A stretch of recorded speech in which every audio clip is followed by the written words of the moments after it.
chapter 6 today, and it is called Juicing versus Fiber Debate.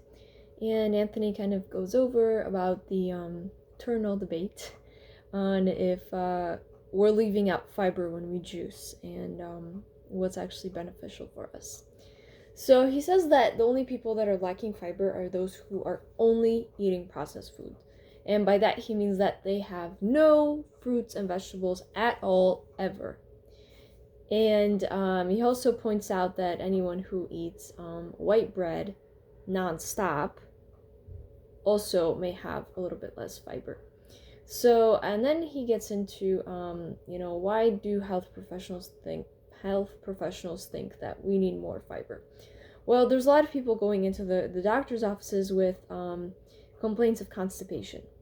And Anthony explains that constipation does not come from the lack of fiber, because if you're eating, at least a little bit of fruits and vegetables each day, you're getting your full fiber content. He says that constipation comes from the pathogens that are in your gut, that are in your intestines, in your stomach, and they are feeding on cheese, gluten, eggs, processed sugars, gluten as well. And that's why he says, take out the no foods, take out the gluten, the dairy, the eggs, and that's going to relieve your constipation issues. And so he says that gluten feeds strep, E. coli, staph, and those bacteria over time are going to lead to SIBO and celiac disease. So basically, gluten feeds and causes inflammation. It feeds pathogens, which causes inflammation of the intestinal lining and the colon, and you get nerve damage in the stomach. When you have nerve damage in the stomach, that's going to cause gastroparesis, that's going to cause cramping, discomfort, bloating, constipation, which is, almost every person has constipation issues. And fiber is not, it's not the solution here. That's what he's saying. Because when we have fiber, we need more hydrochloric acid to break down proteins. And fiber does not break down fat. Bile does that. So to strengthen and produce more hydrochloric acid to digest better, we are going to need to drink celery juice and just really build up that hydrochloric acid. Because fiber doesn't really, it has not much to do with how you're actually digesting food. That's what Anthony says here. Your body is more dependent on the hydrochloric acid. And so basically what happens is your brain is going to send signals to the intestinal tract to move food. So, it moves here into the stomach, then into your intestines.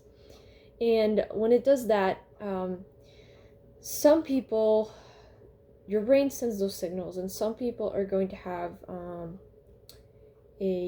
strong signals, others are going to have weak ones. And that is just based on the pathogen load, the viral load that each person has. So that's the answer to, why can't some people eat white bread and rice pudding and be fine, and why others just can't even handle a slice of bread every 6 months, So that's just because of the viral and pathogen load and what we're exposed to and what kind of, medicines we've taken over time, and, all the stressors that we've had in our lives.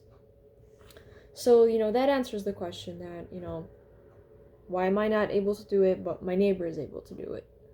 Well, that's why. And, if you want to get your body back, back on track, and stop the constipation and stop, all these issues, you're going to have to, build up your hydrochloric acid, really kill off those viruses, kill off the food that they're feeding on. So he talks about how fiber is actually what gets pushed out of our body when we go to the restroom. Like that is fiber that we're getting rid of. So, it just kind of makes you think about, do we actually need that much fiber? If our bodies are actually getting rid of it, that's what it's there for. And the interesting thing at the end of the chapter is he talks about a lot of people that are juicing get shamed for making a lot of waste. That is very wasteful, that you have the fiber that comes out of the fruits and vegetables. And it's actually funny because if you compare the amount of fiber that comes from juicing versus people that are coffee drinkers that get rid of their coffee grinds, and people that eat processed food that don't see any of the waste that is produced at these plants that are making their food, it's more waste. So juicing, actually, in the long run, juicing creates less waste than eating processed foods, because you're making these juices at home, but you don't see how processed food is made. You don't see how much waste is actually going in there, how much water is getting wasted in a lot of these plants. So it's not, if you're very environmentally conscious, then be aware that juicing in the long run, you're actually helping the planet. And, you don't have to throw away your the fiber that comes out from the juicing. You can use it for compost. You can use it, for your plants. You can you can even use some of the grinds, so like from carrots or something, you can use those to make like veggie burgers or stuff like that. So you're not necessarily wasting it. And the big reason that he talks about that juicing is good is because juice extraction makes the nutrients absorb a lot easier for the body, and it's just more productive. So so let's say like with celery juice, one big stalk of celery makes 16 ounces of celery juice, and for a regular person, it is going to be very, very difficult to eat like a whole bunch of celery in one day.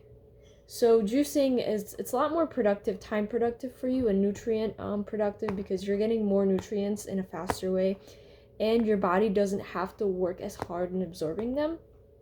So especially if you're chronically ill, juicing is going to be so beneficial because your body doesn't have to work hard. So people that are going through things like chemotherapy, or are going through certain procedures or surgeries where they may not have the energy, or their bodies may not have the energy to process all that food, this is really easy because you're getting nutrients very quickly and very efficiently.